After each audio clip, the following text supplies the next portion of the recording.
Biblical scholars have argued for years about the location of these holy sites.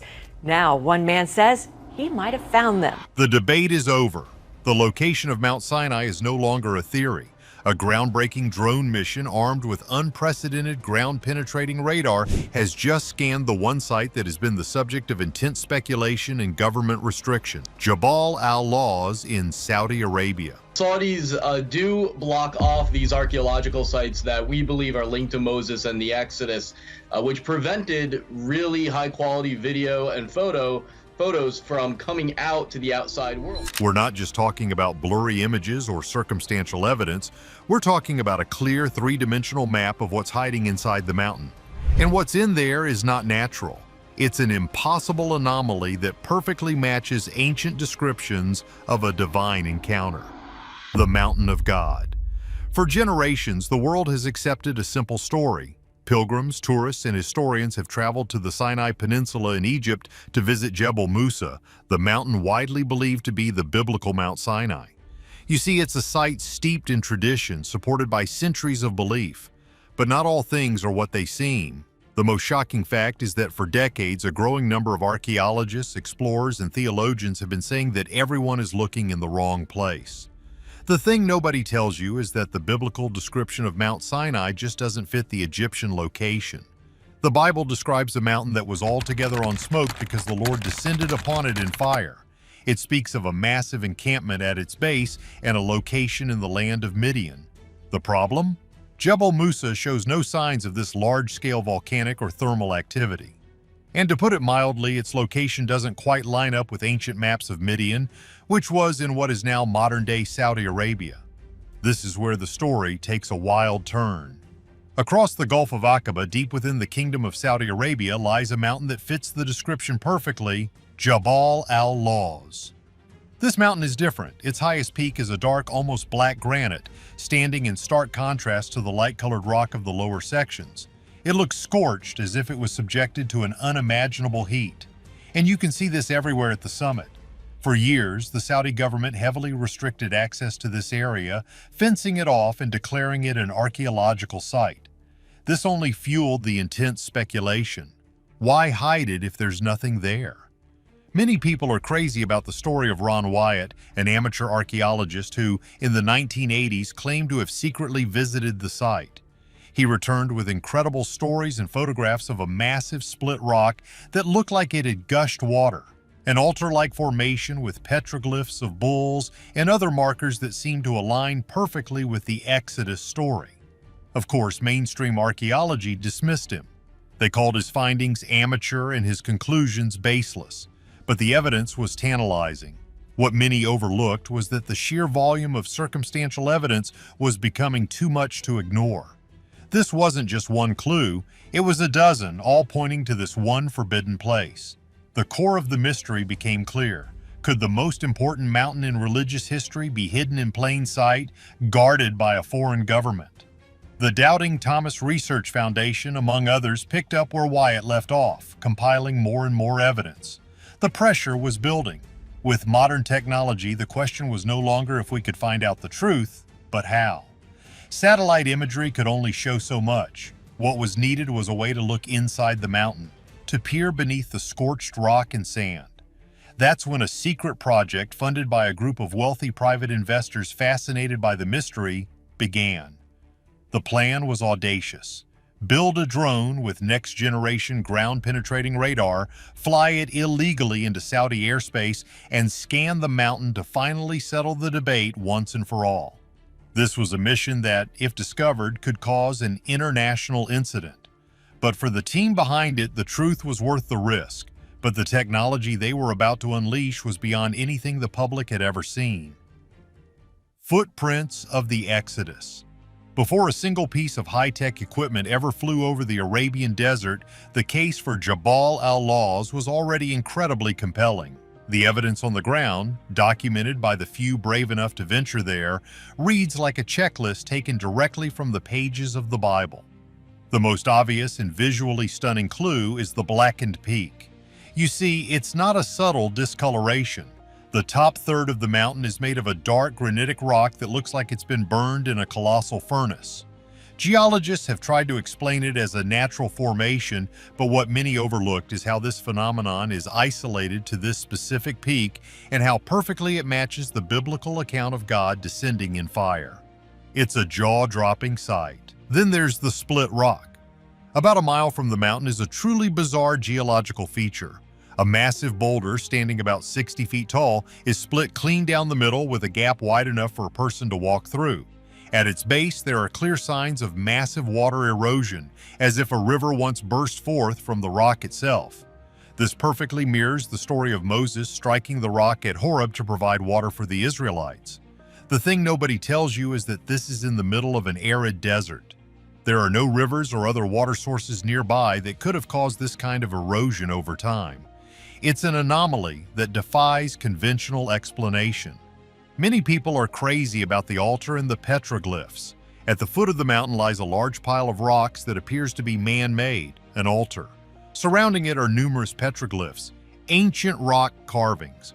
While carvings are common in Arabia, these are unique. They depict archers, figures, and most importantly, cattle and bulls. This is significant because the Bible describes the Israelites building a golden calf to worship at the base of Mount Sinai. These carvings, showing a reverence for bovine figures, are found right at the spot where millions would have camped. To put it mildly, it's a shocking coincidence.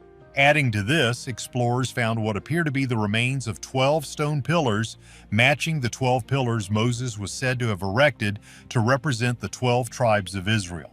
And you can see this everywhere around the base of the mountain, a massive flat area perfect for a huge encampment.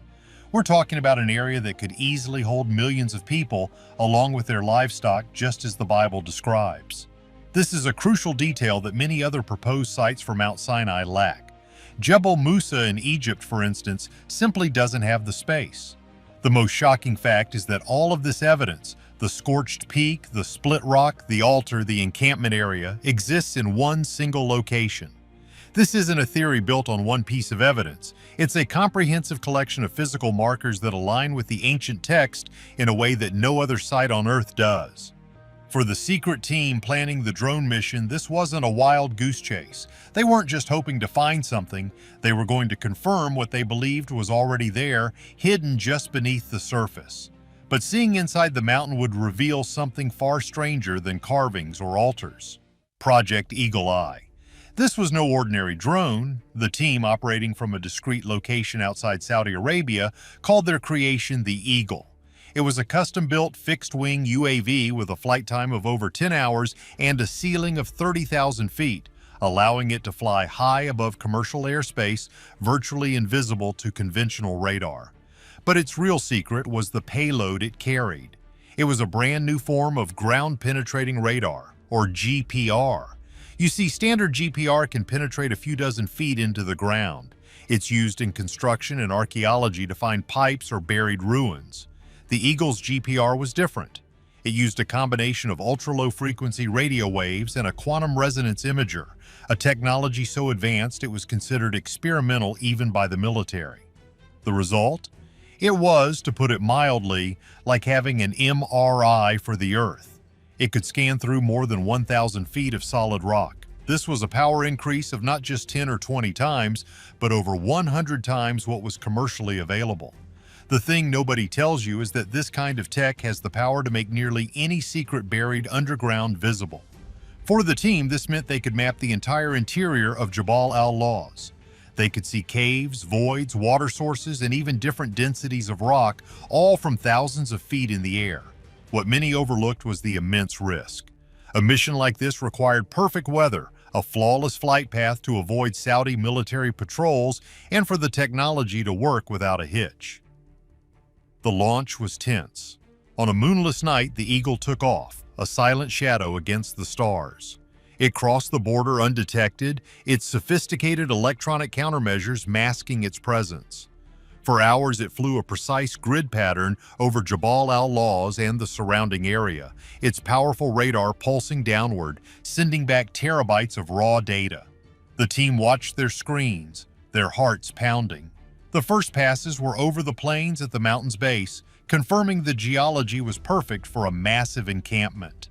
Then it scanned the area around the split rock, revealing a network of underground fissures leading directly to its base, suggesting a massive, high-pressure water source had indeed erupted from that exact spot in the distant past. But the main event was the mountain itself. As the Eagle began its slow, methodical scan of the scorched peak, the initial return started painting a picture that was anything but natural. The GPR was detecting strange anomalies deep within the mountain's core. These weren't just natural caves or geological formations. The data showed clear geometric shapes, straight lines, right angles, and unnaturally smooth surfaces buried hundreds of feet down. The density readings were all over the place. Some spots were strangely hollow, while others contained materials far denser than the surrounding granite. Many people are crazy about the idea of hidden chambers, but this was beyond that. It was as if something was constructed inside the mountain. The team stared in disbelief. The X-ray from the sky was working, and it was showing them something impossible. The full three-dimensional model would reveal the mountain's darkest and most profound secret: what the drone saw. When the terabytes of data from the Eagle's flight were fully processed, the team rendered a complete three-dimensional model of Jabal al-Lawz. It was a technological marvel, allowing them to digitally slice through the mountain layer by layer, and what it revealed silenced the room. Buried approximately 300 feet below the blackened summit was a large, cavernous opening. This was not a natural cave. It was shaped like a perfect dome, roughly 50 feet in diameter. The thing nobody tells you is that nature rarely creates such perfect symmetry. But that wasn't the most shocking part. Inside this dome, the GPR detected something else: a large rectangular object. The density readings were off the charts, consistent with large amounts of gold and acacia wood. Its dimensions were unmistakable, matching to within an inch the biblical description of the Ark of the Covenant. The model even showed two distinct shapes on top, consistent with the cherubim said to adorn the Ark's lid. To put it mildly, the team was looking at a digital ghost of the most sought-after artifact in human history, sitting in a hidden chamber inside the one mountain that matched the biblical narrative. The drone scan had not only supported the Jabal al-Lawz theory, it had uncovered the ultimate proof. But there was more. The radar had also detected a network of what looked like tunnels leading away from the chamber, though many had collapsed. More astonishingly, the scorched rocks on the summit itself showed an insane level of isotopic radiation, but only of specific rare earth elements. The energy signature was not consistent with a volcano or a lightning strike. What many overlooked was that the specific decay pattern was more akin to a massive directed energy event that happened thousands of years ago. The fire that had descended on the mountain was real, and it had permanently altered the rock on a molecular level. This was physical evidence of an event so powerful it had left a radioactive scar for millennia. The scan acted as the final, impartial judge, delivering a verdict that swept centuries of tradition aside with cold, electronic precision. The team first conducted a cursory flyby of the traditional Jebel Musa in the Sinai Peninsula. The ground-penetrating radar painted a clear, unambiguous picture. There was nothing there. It showed nothing but solid, geologically mundane rock, a sterile monolith utterly devoid of the secrets it was supposed to hold. The data revealed no anomalies, no hidden chambers, no unusual energy signatures, just stone, ancient and inert. The same story unfolded at Mount Karkam in the Negev. While archaeologically rich on its surface, its innards were completely natural, lacking any hint of the extraordinary. With the old candidates scientifically nullified, the evidence began to stack impossibly high in favor of a single controversial location: Jabal al-Lawz. Here the narrative shifted from stark absence to overwhelming presence. The drone, with its vision 100 times more powerful than the human eye, confirmed what the surface clues had been screaming for decades. The blackened peak was not a geological quirk, but the clear signature of a massive, anomalous thermal event. The colossal split rock wasn't a coincidence of erosion, but a violent fracture that defied natural explanation. What do you think? Is the world ready to accept a new Mount Sinai, or are some truths better left buried? Let us know your thoughts in the comments below. Don't forget to like this video and subscribe for more secrets hidden in plain sight.